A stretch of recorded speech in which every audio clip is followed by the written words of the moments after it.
will call to order the regular board meeting for the Chicago Board of Election Commissioners. Good morning. My name is Maricel Hernandez. I'm the chairwoman. Seated to my right is Commissioner William Cressy, and to my left is Commissioner Jonathan Swain. Is there any changes or suggestions to the agenda? Madam Chairwoman, I'd like to suggest that we table item 7G until after an executive session. Okay. Does anyone have an objection? No. Okay. If not, we'll proceed with the approval of the regular board meeting minutes of January 23rd, 2018. Is there a motion to approve? So moved. Second? Second. All those in favor? Aye. Motion passes and the minutes are approved. Next is the Executive Director's Report. Mr. Goff. Thank you, Madam Chairwoman, board members. Just to give you some updates, we had a meeting yesterday at 3 o'clock with our pretrial detainees that were going out to Cook County to vote these inmates on this month, so I wanted you to be aware of that. The other item is 2FM's coming to review our space. 2FM pays for our office space here at 69 West Washington in our warehouse. They're going to review what we're using. Right now, it's a good time to do it because we're busting at the seams right now. So I just wanted the board members to be aware of that item. And also, on Friday at 4 o'clock, we have a meeting with Justice Department to talk about our accessibility and what we're doing right now. A couple of other items to let you know that we have ready to be mailed absentee ballots.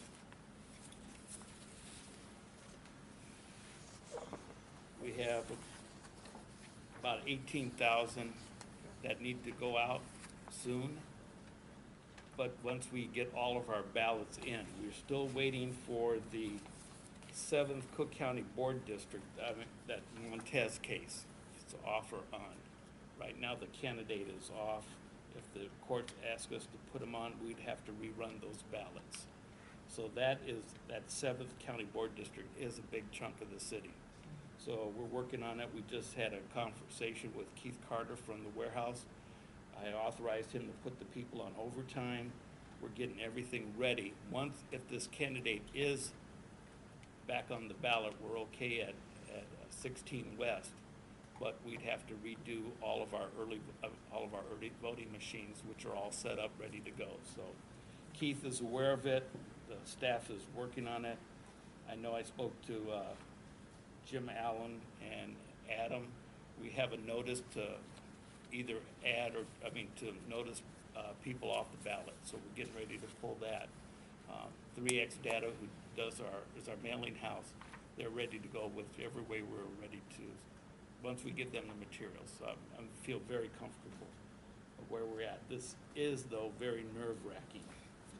The other item is the numbers that we had from 16 West Adams. It's kind of impressive, the people coming out to vote. I don't know if any of the board members have been down there. I went and voted, early vote down at 16 West Adams. It really is a nice area, so I'm very pleased the way it turned out. Staff did an excellent job putting this together. It really is nice. I went down there with Reverend Wilson to do some filming, and we're going to put it up on the YouTube, and I think it's very impressive. So if you have not gone, please go down there and look. The staff did an excellent job. And Yes. just for the record, I know Jim and I talked about this a little bit.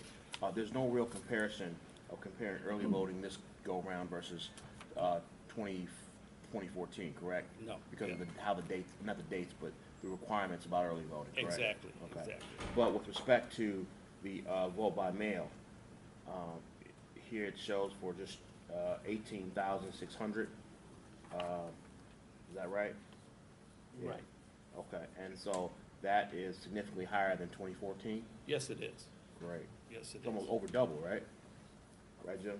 it's Yeah, almost, I'll touch well, on that, but we're ahead of 2010 too, which is even better. All right, so measure. I'll wait till you touch on that. right, and we have Okay. another 2,600 in the hopper right now that's gonna be added In addition to this number. into the Online. addition, online, All right, and how many days do we have left? 17. 17 days? yes. Okay. So I think So we're gonna turnout's have gonna a be significantly higher than it was in 2014. If this vote, is, if this vote is a by proxy. mail, vote by mail Yeah. will. If this is a proxy, there's more interest at least in vote by mail. Vote by mail is so convenient and people are so interested, and plus we did a emailing to everybody that we had an email talking about vote by mail. As soon as that hit the households, we've been getting, these numbers. So I think it's gonna only increase. Right, and then 2014, just remind me, were we still at no fault vote absentee ballot, or was it, did you have? Yes, it was. Still no fault in 2014? Yes. Great, Yes. all right. The numbers for the individuals who requested absentee ballots or vote by mail ballots who are outside the country, Yes. will this give them enough time to get the ballots? They've already been sent They've out. already We do what we call is a ballot, an online ballot system that we supply them. So they've already voted. In fact, we've got some ballots already back. That's military and. Military and overseas. And everyone else over. Yes, Okay, yes. very good. Great. Thank you. Our election judges, we're down some. We still need election judges up north. I'm gonna let Mr. Holliday, who's been working on that, give a report on that, but that's all I have for the board members right now. Thank you, Mr. Goff. Mr. Holliday? Morning, Madam Chairman, Good morning. fellow commissioners. Regular registration closed on February 19th. Grace period registration and voting began here at our office on the 6th floor and at 16 West Washington. Online registration will be ongoing until midnight, March 4th. We're getting about 125 to 250 registrations per day online, but the registration department is keeping up with that. And are these, just for my own edification, can you tell whether these are corrections or are these new registrations? Some are new and some are change of addresses. But you know what But- kind of percentage of what you've been The saying? percentage is more change of address. Training is ongoing for the judges of election, as Mr. Goff was speaking on.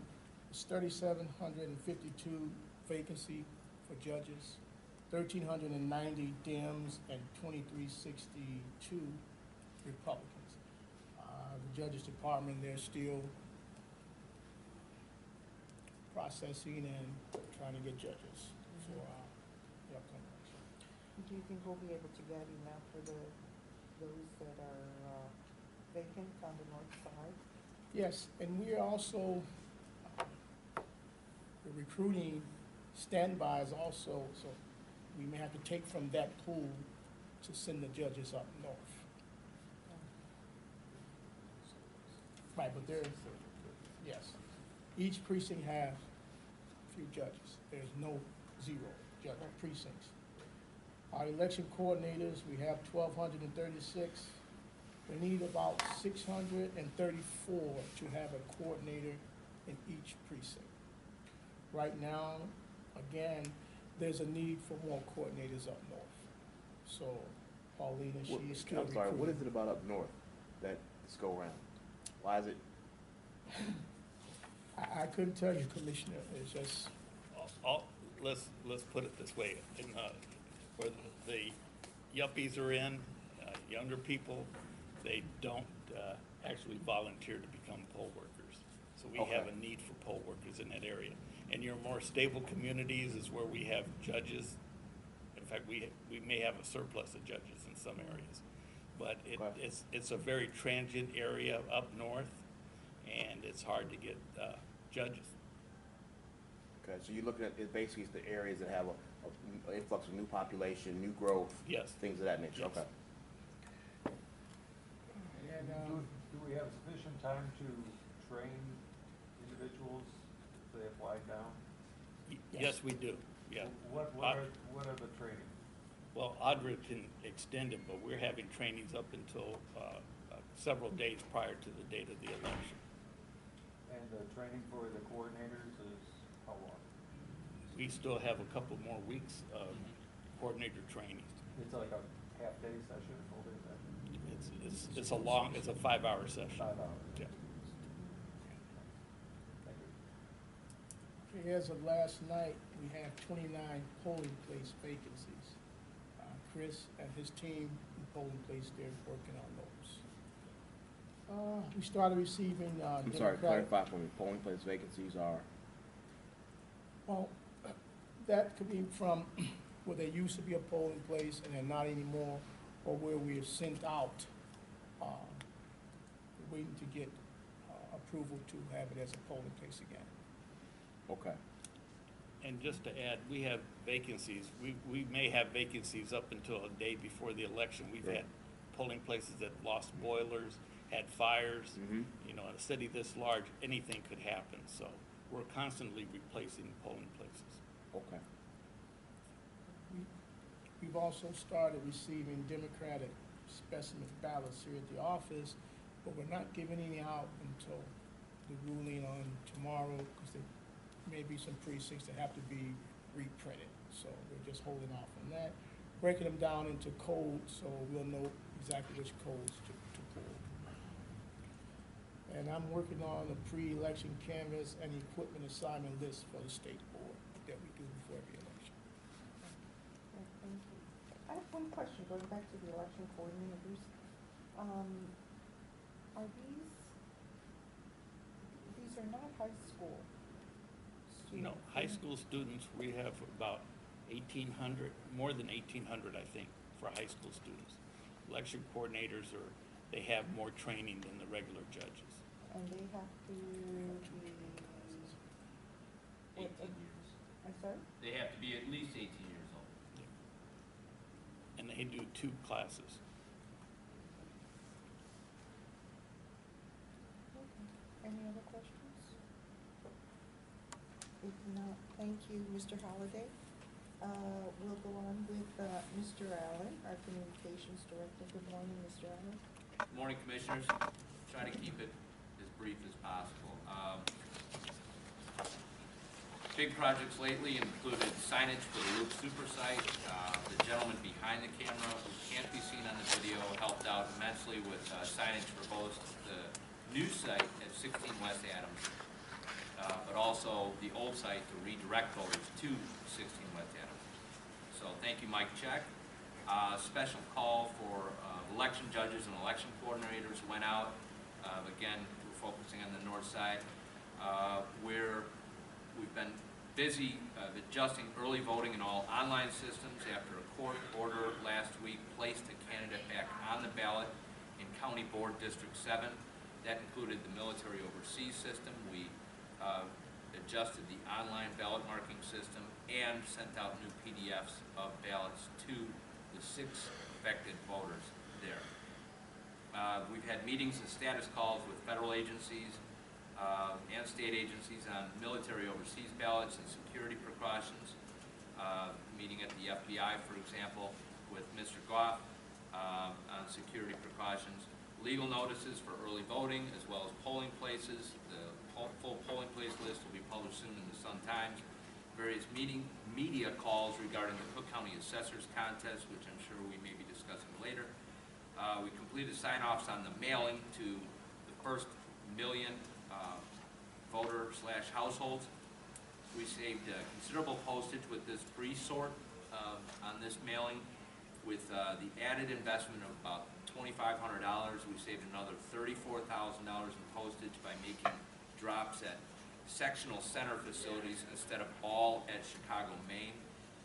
All told, our postage tab should be less than $310,000 overall, compared to $580,000 for the canvas. So we've saved a boatload of money on the mailing. That's And wonderful. And what is it about dropping at the sectional locations versus dropping at the mains that causes that savings? If you do a pre-sort where you drop at the section sites, it involves a little bit more money for trucking from the mailing house that does the imaging. So instead of, one big truckload, now you're doing, 4 truck trips or 5 truck trips to sectional centers. post office then takes a little more off the pre-sort rate. Got it. So, because it's just one less thing they have to transport, they don't have to break up your mailing and send it off to. So $2,500 saves 34,000. Yes, I think that works out pretty well. That's excellent. The IT staff has begun, like Mr. Goff said, dispatching about 300,000 emails to voters to encourage vote by mail. Like he said, we're already at 18,000 applications plus.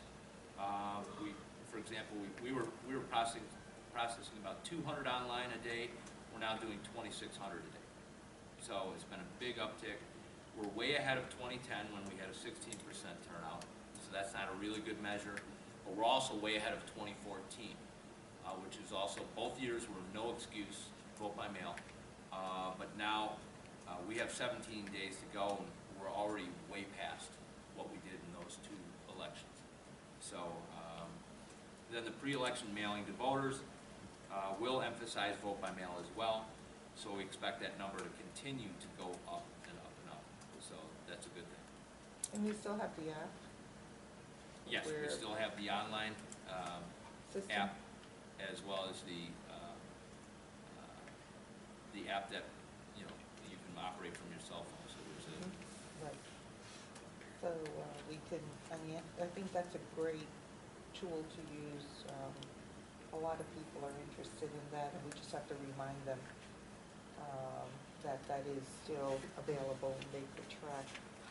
the biggest advantage that we're seeing is we're hoping to see more people use vote by mail, especially after 2016. That was the first time that we were able to send emails to reassure voters we'd received their application, then to reassure the voter that we'd mailed out the ballot, and then finally to reassure the voter that we'd received their voted ballot back. Right. That adds a lot of comfort for the voters. We received a lot of favorable feedback, and we received a lot fewer phone calls, so all that's good. I have two questions. One, how do you answer the question of the relationship or correlation between vote by mail and expected turnout? You don't yet, because this will be the first time that we're going to heavily promote vote by mail with both the email system. Mm-hmm. We've never had this many emails available before, and we've never used it this way. Okay. And it's the first time that we'll promote it heavily in the mailing, the old school mailing that goes out to the voters. It's going to be the first item listed, so it's going to be, here are your three options to vote. Vote by mail, it's the easiest. Then your polling place for election day, and then early voting. Mhm. So in the past, we promoted early voting to get that established. So this is one of the elections where we hope to establish vote by mail more. Got it. Second question, you talked about the judges and the election coordinators focusing on the north side. How are we communicating to get folks? Are we communicating just on the north side, or are we communicating citywide? We're communicating citywide, because as long as you're a registered voter in Cook County, we'll assign you to a polling place. So, you know, it's not a matter of just focusing on one part of the city. So then what mechanisms are we using to So far, get that question out? WBEZ has been running public service announcements, and we have to begin approaching more radio stations. WXRT retweeted out our call yesterday. So we're going to have to work to try to get more public service announcements. This is an issue that, you know, they thought we thought we would address several different ways. We've been using social media, job sites, LinkedIn, just about every way we can to try to find more election coordinators and judges. We had some progress, but we're still looking for some way to break through and get a lot more. You talk about public service announcements, so I presume there's not a budget to be able to recruit these folks in these times? No, there is not. Okay. There's some ideas that we can pursue after the election, faith-based, working with churches after this election. It's a little too late to initiate something like that, because there are different options, but I'd want to talk with Mr. Goff first before we ever did anything. I'd recommend barbershops and beauty shops. Barbershops. Everybody doesn't go to church, but most people get their hair done. I'm just saying. You know what? Duly noted. And plus, they'd be better looking judges too. Have we, tried to, target companies, and, certain companies and ask We, them we, if this would be, we have done that. In fact, we worked a deal with Cranes at one time, to target different companies. We did not get a real big turnout on that. I know, the election coordinator program, they've been reaching out to universities, colleges. They've been at this for several months now. And we make incremental progress, and then we've had some setbacks where, part of the issue is that we've had election coordinators who've been in the program in the past and pulled the plug, Yeah. to a small degree. They were more excited about being in the 2016 presidential election, less so about doing this in a primary. right, right. So you run into that too. I would just say that it may not hurt to try again, and there's so many, not, well, we have so many talented people in startups in these companies, technology companies here, that may be the perfect, election coordinators, and there may be different now in 2018, where employers may say, you know, we'll ask our employees and give them that time off, and, you don't know. But I think it might be worth a try again. And I would say especially like law firms might be interested in something like this as well. There's a lot of those out there. Well, we discussed it one Just to time let about you know, CLE credit. We're competing Right. with Yeah. law firms with Equip for Exactly. Equality and Right. our other project, and so We don't it's wanna- something that. But we discussed it one time, trying to pursue getting CLE credit for lawyers to do Right. serve as judges. Right. So, I mean, We are bringing that up with the National Bar Association. We're supposed to be doing a training class this April, and we're trying to get them on board to see if we can do some type of training or give CLE credit. Which- So, something Bar that we're looking Association? for. National Bar. Bar Association. Maybe that's something, Mr. Lasker, that you could pursue. I know you're busy now, after the primary is over, but I in hadn't heard this anticipation- conversation before, but it sounds Yeah. like a great idea, so I I'd be think happy to look so. into it. Just, you done? Yes. Okay. Just to clarify again, the judges and the coordinators just need to be registered voters in Cook County. Correct. So suburbanites can come into the city and do it as well. Correct. So just let one, get that message out. The Cook County doesn't have like a glut of judges they could send over, I think. No, they have a shortage They as have a well. shortage They also. have a shortage. I figured it. They may be more severe than others. Oh, okay.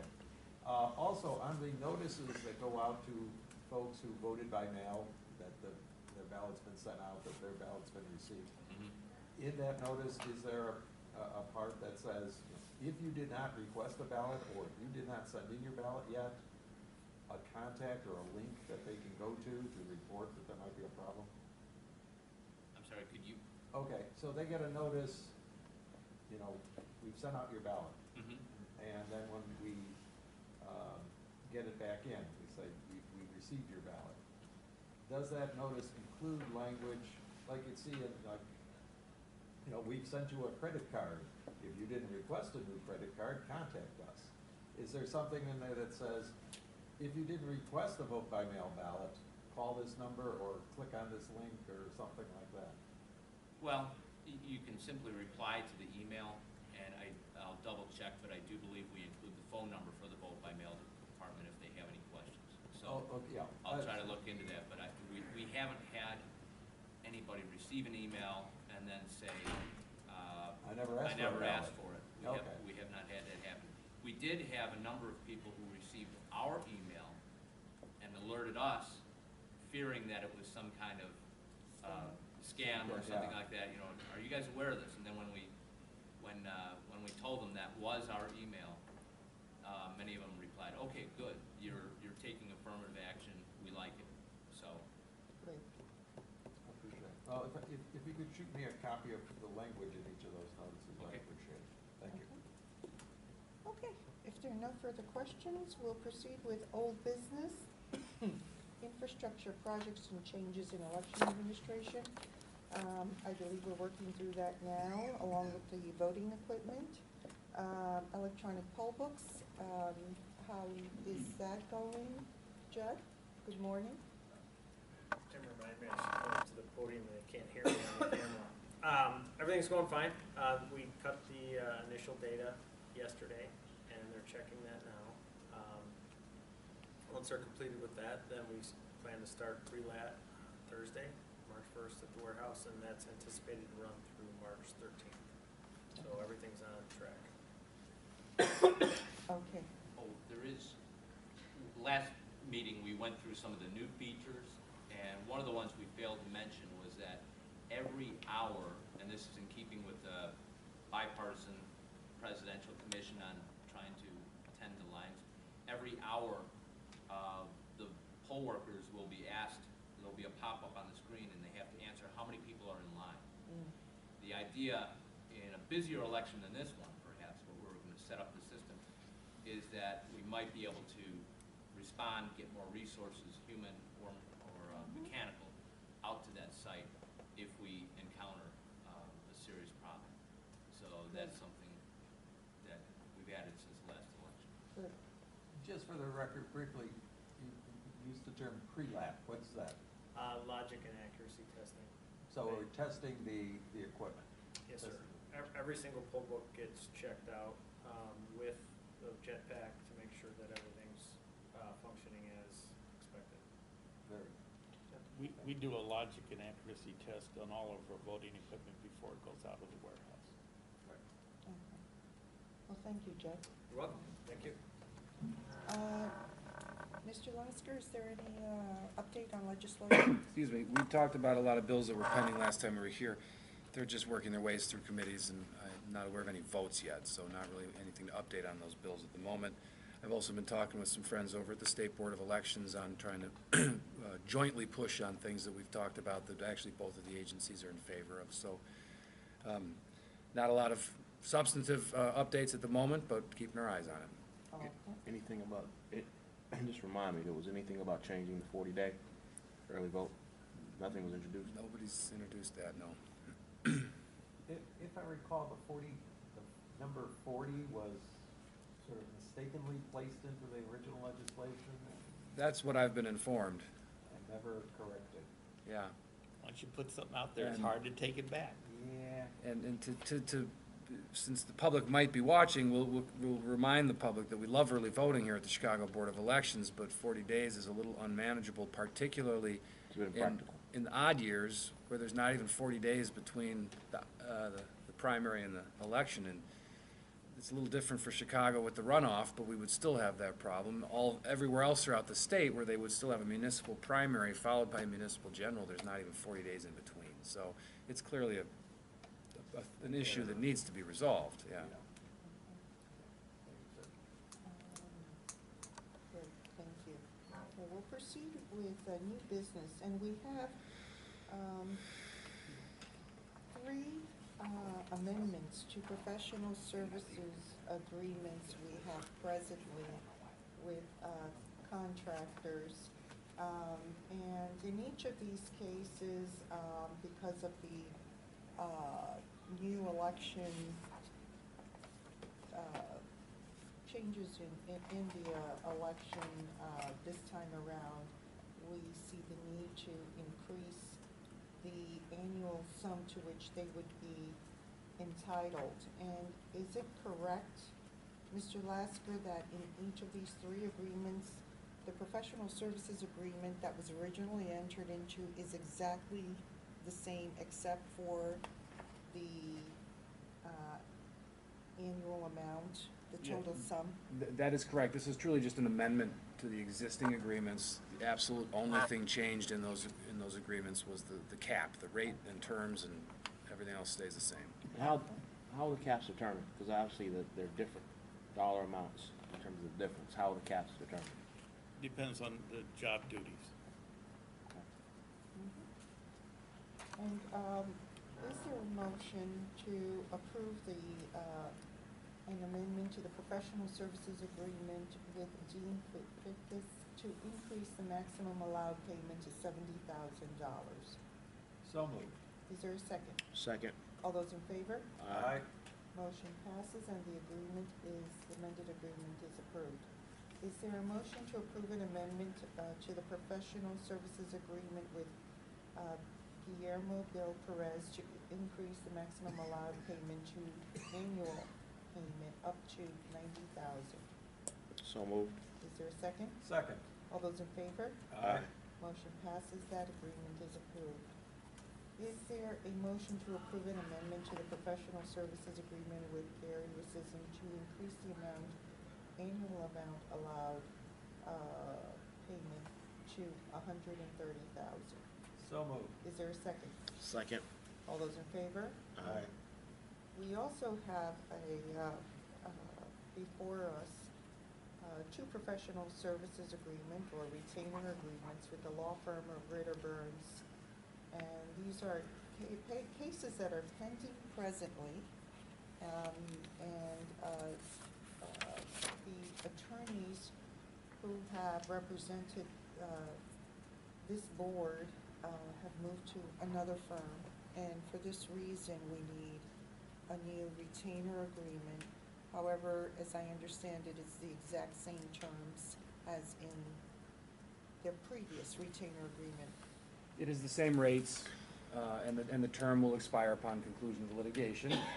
The attorneys Terrence Burns and Daniel Nolan have been working on both of these cases for us, and we have been quite pleased with their services. So while we were also pleased with the law firm that they are leaving, we do find it best to stick with the lawyers who are familiar with the case and have been doing a good job for us. I presume all the documents that outside counsel have to assign and attest to will be assigned by this new firm? Absolutely, yes. And we've already started the process of a file transfer as well. Okay. If there are no further questions, is there a motion to approve a professional services agreement with the law firm Ritter Burns for continued representation in the federal court matter of Bowen versus Chicago Board of Election Commissioners at the rate of $295 per hour and for a term ending upon conclusion of this litigation? So moved. Is there a second? Second. All those in favor? Aye. Motion passes and the agreement is approved. Next is a motion to approve a professional services agreement, again with the law firm Ritter Burns, for continued representation in the federal court matter of Curlin versus the Chicago Board of Election Commissioners at the rate of $295 an hour and for a term ending upon the conclusion of this litigation. Is there a motion? So moved. Second? Second. All those in favor? Aye. Motion passes and agreement is approved. Thank you, Commissioners. These are items A through E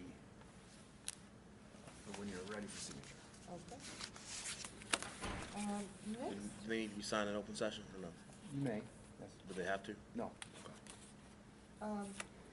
next is a contract with Pelican Inc. for ward map and label printing.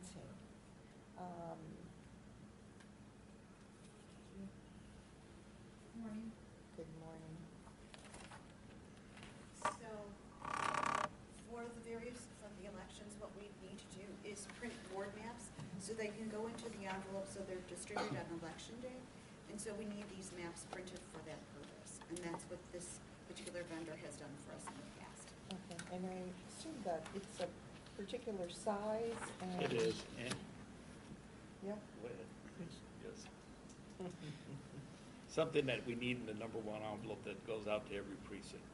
Okay, And because of the volume, they're able to produce it in quicker speed than we can internally. and they have performed this for Yes. us in the past? Yes, they have.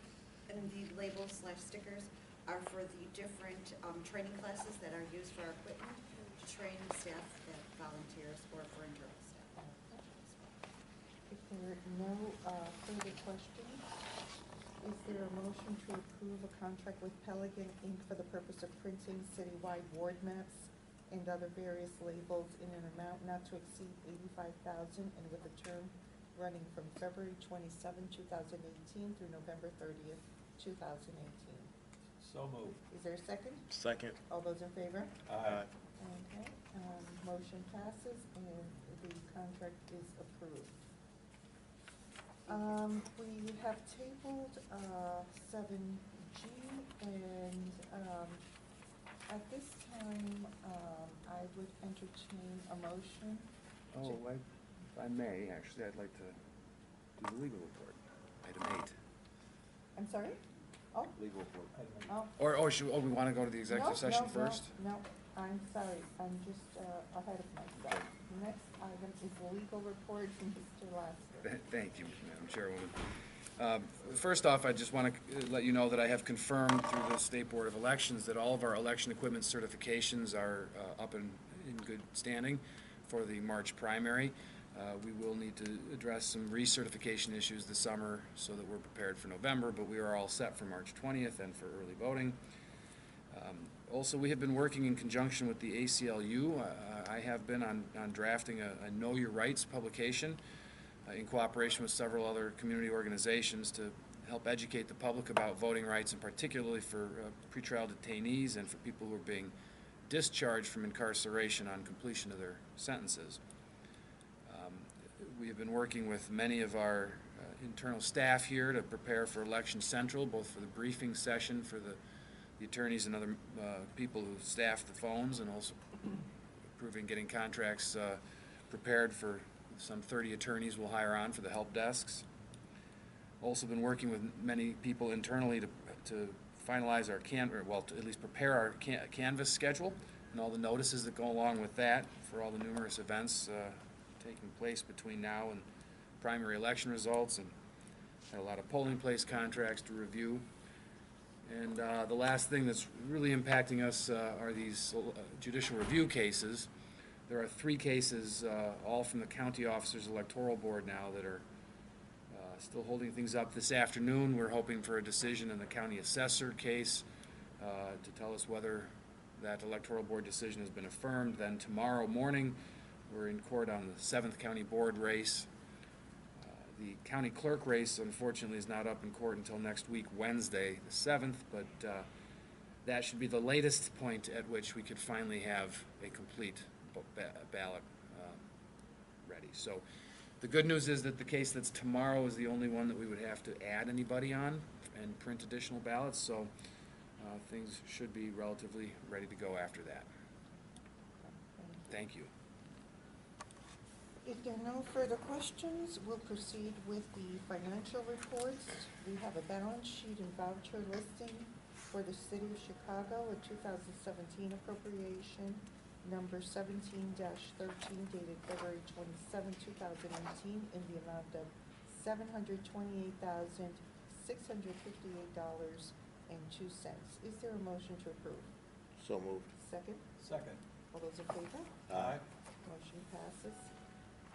We also have a balance sheet and voucher listing for the City of Chicago 2018 appropriation, number 18-01, dated February 27, 2018, in the amount of $1,327,549.64.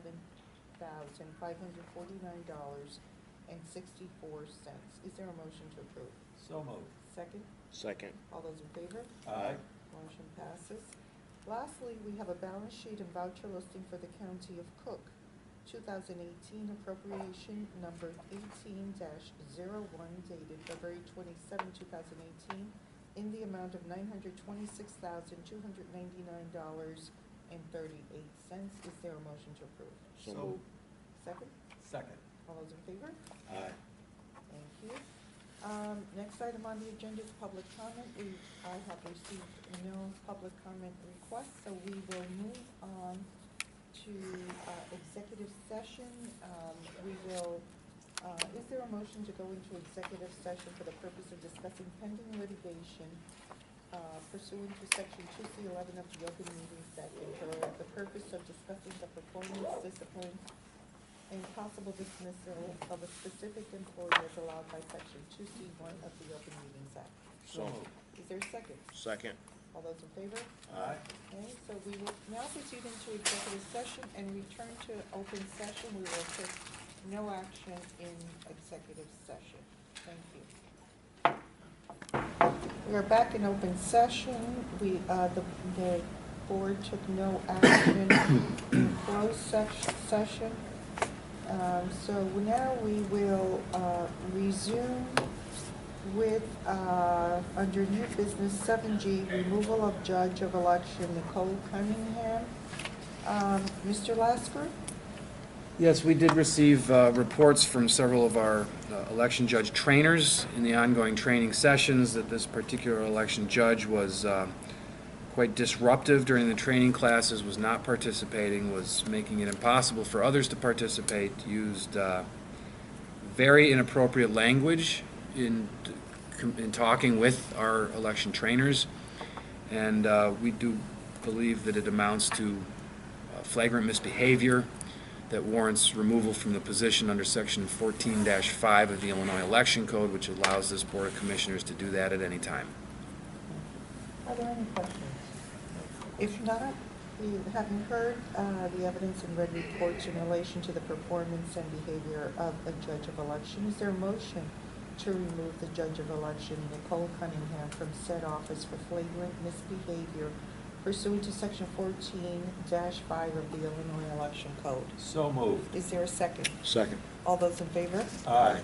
Motion passes, and the judge of election is removed.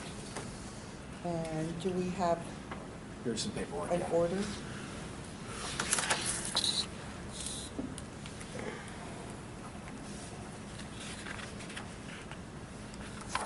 That's just you.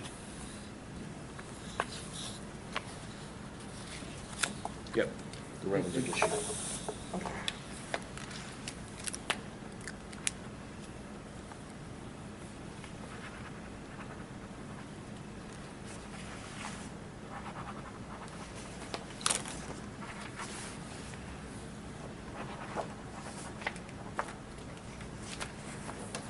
Now, is there any objection to reopening the legal report No. portion? No objection. Okay, Mr. Lasker, do you have any further information regarding the municipal ID? issue? Yes, thank you for that, Madam Chairwoman.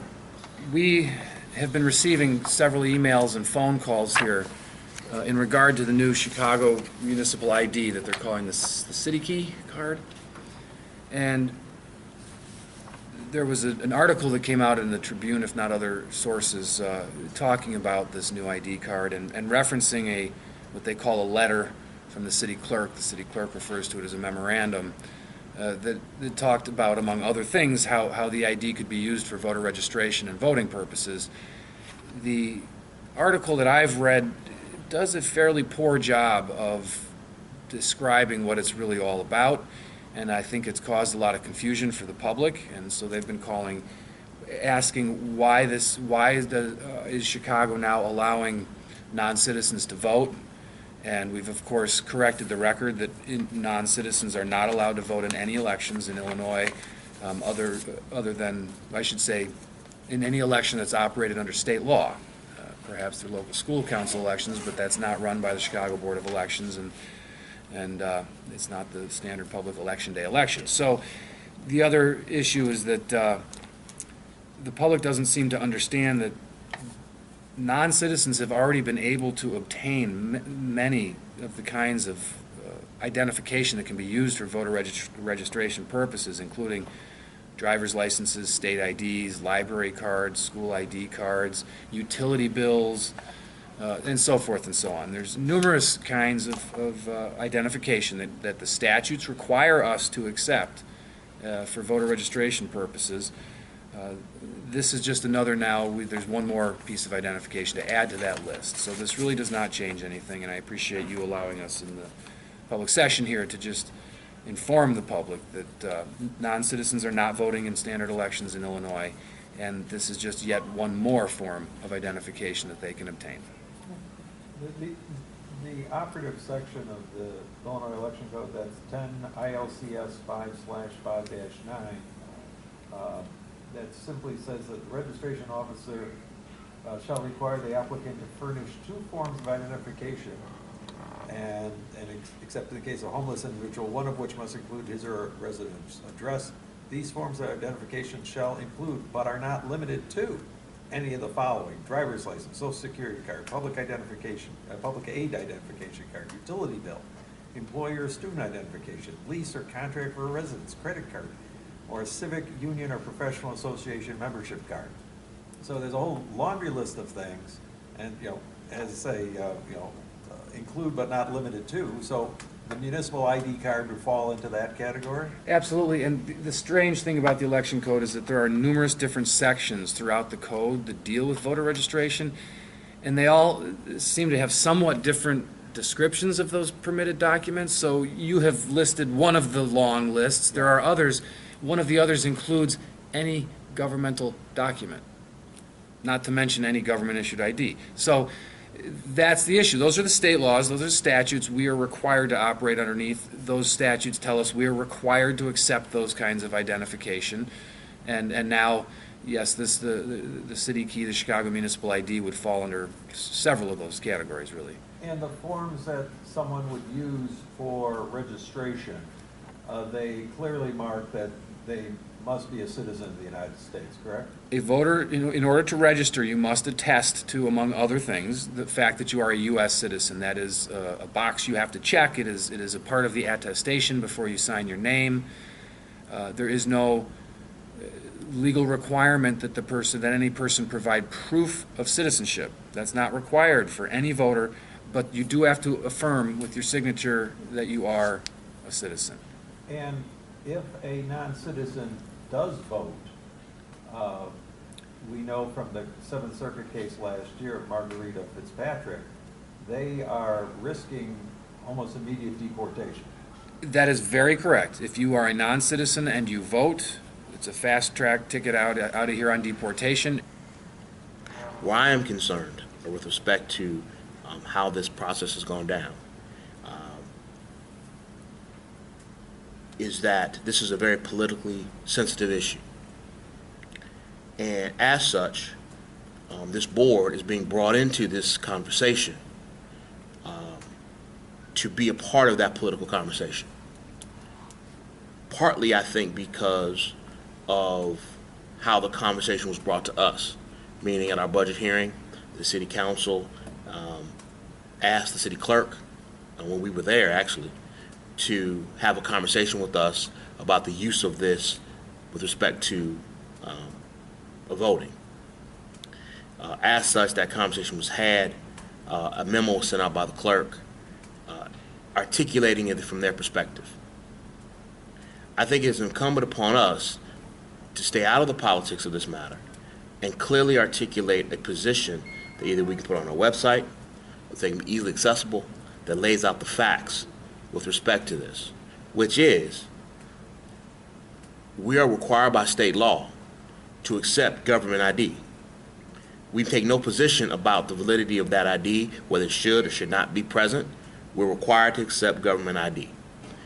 As such, this key card, city key, can be used for that purpose. I think we need to be emphatic about that position.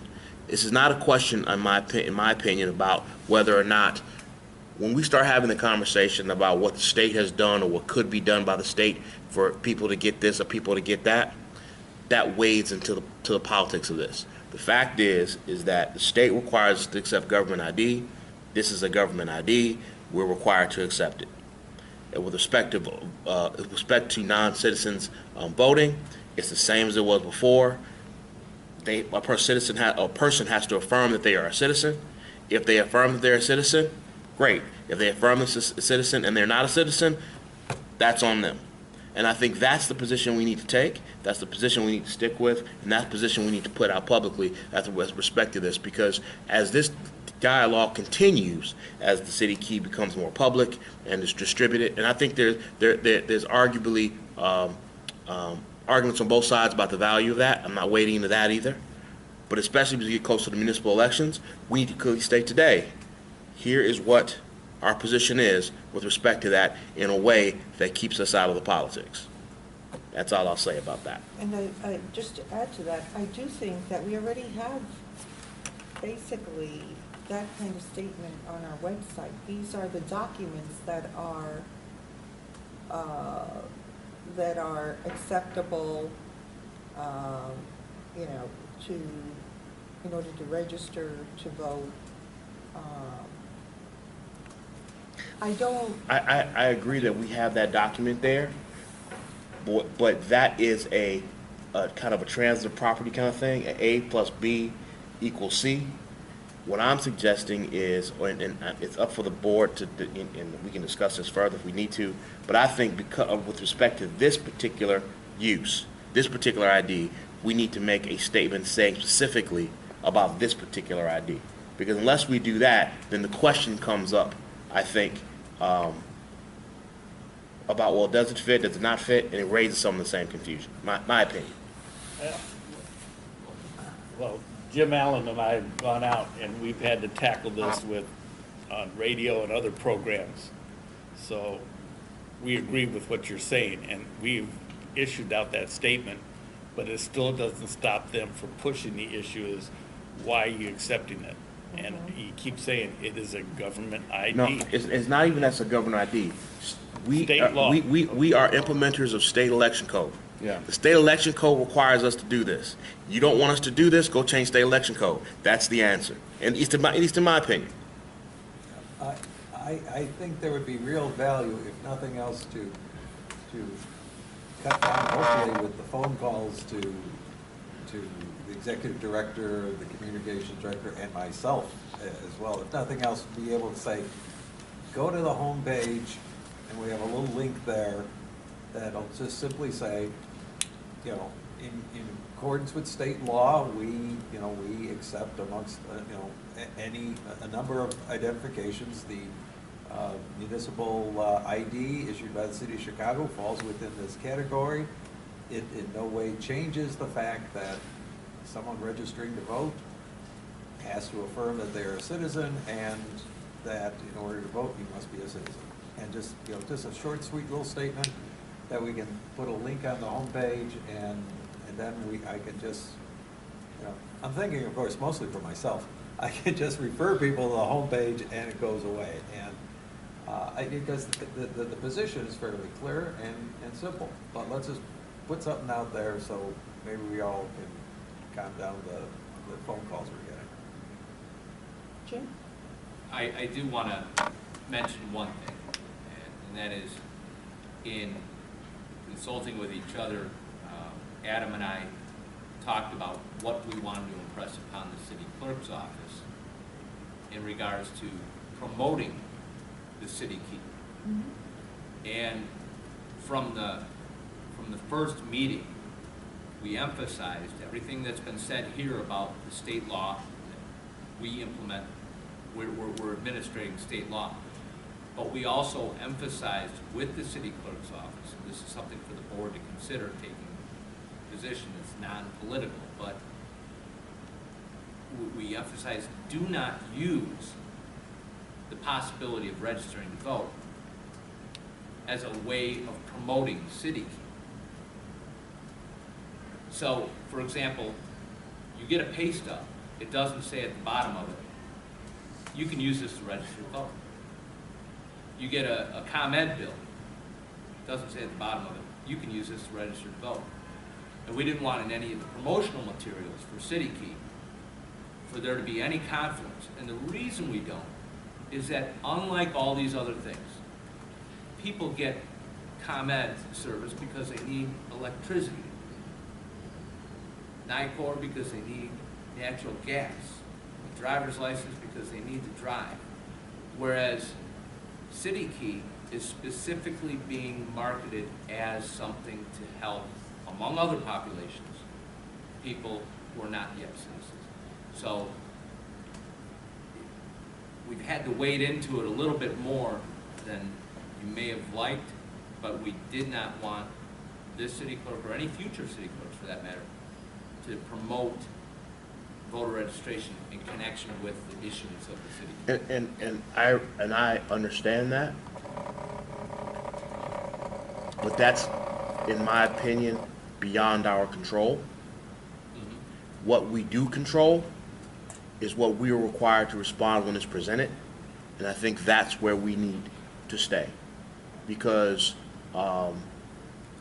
if at any time anyone wants to promote that, however they want to promote it, that's up to them. I understand what our recommendation is. We can provide counsel on the matter. We don't believe that it's the best thing, the best way to promote that particular use, but what we control is what happens when it's presented to us, which is controlled by state law. And I think that is the place that, if you call it a dance, that's the two-step from side to side. You stay right here in the pocket. That's where we need to, to stay. That's where we need to remain, and the like. And the other side of it too, I go back to the intention question. Well, let me not say that. That's why I think we need to stay. I think we're in agreement on that. I would just also, the last thing I want to point out is that this letter or memorandum from the city clerk, it was requested by the alderman. The alderman requested that the clerk provide a written statement as to specifically how it would be used or could be used for voting purposes. So it was not an attempt by the clerk to get headlines on that issue. Sure. It was in response to a request by the alderman, and then somebody other than the clerk leaked that out. But the questions don't come back, have not been coming back to the clerk. No, they come to us. Come back to us. Yeah. That's why I say we need to clearly define our position so that it's clear and incontrovertible. And in every phone call I've had, every conversation I've had with Jim and Lance and Charles and others, what you described as our position certainly is the position we've been stating. I think we're all in agreement on that. And one of the reasons too that I would like to have something put on our homepage is, again, in that Seventh Circuit case last year, the Fitzpatrick case, the Seventh Circuit basically said, well, it's not too much to ask someone to check with their election officials to see if they're eligible to vote. And I don't want to feel somehow guilty if we're tearing apart a family. So let's put something out there that somebody can look at quickly and get the true information. Because also, as Commissioner Swain has said, we operate under state law, and one of those state laws is the Freedom of Information Act. And so if we get a request for that information, we have to give it. We have to give it over. So if Mr. Allen would be so kind as to put together a short statement to put on, with a link to, on our homepage, I would greatly appreciate that. I think that's a good idea. Yeah, and if you could, As soon as we muddle through whatever happens in the assessor's case, I will be all over it. that's fine. And if you could circulate a draft of that as well. Yeah, Hopefully absolutely. on the Open Absolutely. Meetings Act, so we can take a look at that, so we understand what's going on the website. Great. Thank you, Commissioners. Thank you. Thank you for bringing it back up. I think that is it for the business for today. Mr. Goff, is there a need for a meeting No, next Madam week? Chairwoman. Okay. So I will entertain a motion to adjourn to our next regularly scheduled board meeting on Tuesday, March 13th at 9:30 a.m. Is there a motion? So moved. Second? Second. All those in favor? Aye. Motion passes. We're adjourned. Thank you.